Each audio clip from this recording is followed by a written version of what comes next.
SubWoofers is a family and dog-friendly festival happening in Saunderton at the Grange. I book the acts and liaise with them up until the event, and then on the day as well I'm the main stage assistant. I'm the production coordinator and event manager, and I basically manage the production team and all of the infrastructure that goes into the event.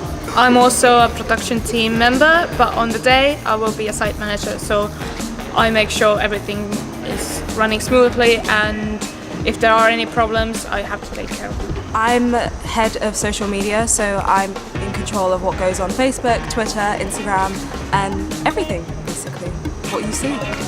So for the past around about 6 months, I've been working with about a team of 11. We've been putting together all the marketing for the event, such as like promotional material, all the flyers that you've probably seen around, social media content, getting it in the newspapers, getting on radio, all that kind of stuff to make sure that you hear about the event really.